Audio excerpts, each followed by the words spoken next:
આજે છે ને એક કોમેન્ટ વાંચી ને તો એમાં સરસ લખ્યું હતું કે તમે જે કેળાની વેફર બનાવી છે ને એ આટલી બધી ક્રિસ્પી કેમ થઈ છે તે બતાવો ને.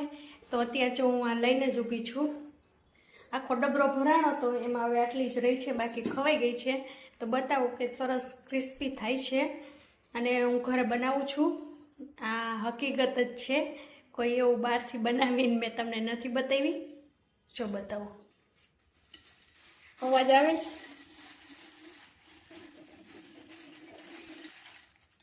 હવે ખાઈને બતાવું તમને કે થાય છે કે નહીં.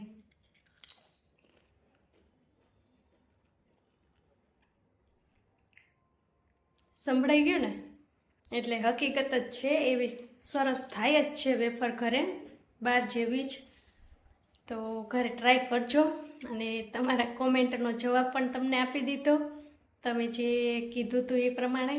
એટલે આ વિડીયો જોઈ લેજો, ખાસ તમારા માટે જ મેં બનાવ્યો છે.